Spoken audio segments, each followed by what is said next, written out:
പ്രിയപ്പെട്ടവരെ, ഏതെങ്കിലും ഒരു സമുദായം മാത്രം ശക്തി പ്രാപിക്കുന്നത്, വളരുന്നത്, മറ്റ് സമുദായങ്ങളുടെ അവകാശങ്ങൾ കവർന്നെടുക്കുന്നത് ശരിയായ നിലപാടല്ല. അപ്രകാരമുള്ള നിലപാടുകൾ തിരുത്തുന്നതാണ് യഥാർത്ഥ ജനാധിപത്യം, അതാണ് യഥാർത്ഥ മതേതരത്വം, അതാണ് ഭാരതത്തിന്റെ യഥാർത്ഥ ഭരണഘടന വിഭാവനം ചെയ്യുന്ന വികസനം എന്ന സത്യം ഉത്തരവാദപ്പെട്ടവരെ ഓർമ്മിപ്പിക്കാനാണ് ഈ മുതലക്കുളം മൈതാനിയിലെ സമ്മേളനത്തിൽ നാം ലക്ഷ്യം വയ്ക്കുന്നത്. പ്രിയപ്പെട്ടവരെ, ഈ നാളുകളിൽ രാജ്യം ഏറ്റവും അധികം ചർച്ച ചെയ്ത ഒരു വിഷയം എന്ന് പറഞ്ഞത് വഖഫ് ബില്ലിന്റെ പാസാക്കലാണ്. തീർച്ചയായും കേരളത്തിലെ സഭാ നേതൃത്വം വഖഫ് ബില്ലിന് പൂർണ്ണ പിന്തുണ നൽകിക്കൊണ്ട് ഈ ബില്ലിനെ അനുകൂലിച്ച് വോട്ട് ചെയ്യണമെന്ന് ഇവിടുത്തെ എംപിമാരോട്, ജനപ്രതിനിധികളോട് പറഞ്ഞു. അതൊരു വലിയ അപരാധമായോ അബദ്ധമായോ പലരും ചിത്രീകരിക്കാൻ ശ്രമിക്കുന്നതും ക്രൈസ്തവര് വർഗീയമായി ചിന്തിക്കാൻ തുടങ്ങി എന്ന് അധിക്ഷേപിക്കുന്നതും ഈ നാളുകളിൽ ഞാൻ ശ്രദ്ധിച്ചു. അവരോടെല്ലാം ഞങ്ങൾക്ക് പറയാനുള്ളത് ഒന്നേയുള്ളൂ: വഖഫ് ബില്ലിനെ ഒരു സമുദായ വിഷയമായിട്ടല്ല സഭ മനസ്സിലാക്കുന്നത്, അത് സാമൂഹിക നീതിയുടെ വിഷയമായിട്ടാണ് ഞങ്ങൾ മനസ്സിലാക്കുന്നത്. സാമൂഹിക നീതിയുടെ വിഷയം എന്ന് പറയുമ്പോൾ പ്രിയപ്പെട്ടവരെ, അത് കേവലം ക്രിസ്ത്യാനിക്കോ മുസ്ലിമിനോ ഹിന്ദുവിനോ മാത്രമുള്ളതല്ല. സകല പൗരന്മാരുടെയും അവകാശങ്ങൾ സംരക്ഷിക്കപ്പെടണം.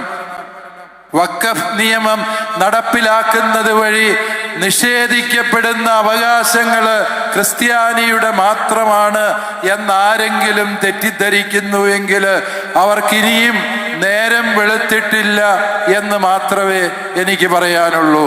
കാരണം ഈ വഖഫ് നിയമത്തിലൂടെ അടിസ്ഥാനപരമായി അപകടത്തിൽ എത്തിച്ചേരുന്നത് എല്ലാ വിഭാഗം ജനങ്ങളുമാണ്. വഖഫ് നിയമത്തിന്റെ അപകടം എന്ത് എന്ന് ചോദിച്ചാൽ, വഖഫ് ബോർഡ് ഒന്നുകിൽ വാദിയായോ പ്രതിയായോ നിലകൊള്ളുന്നതാണ് ഈ വഖഫ് ബോർഡിന്റെ മുമ്പിൽ നിൽക്കുന്ന 41,000-ഓളം കേസുകൾ എന്ന് നമുക്കറിയാം.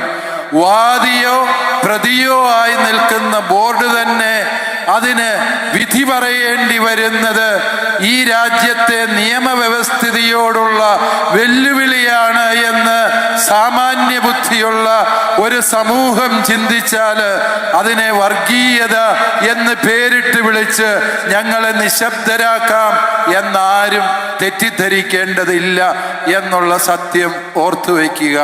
അതുകൊണ്ട് ഇതൊരു സാമൂഹിക നീതിയുടെ വിഷയമാണ്.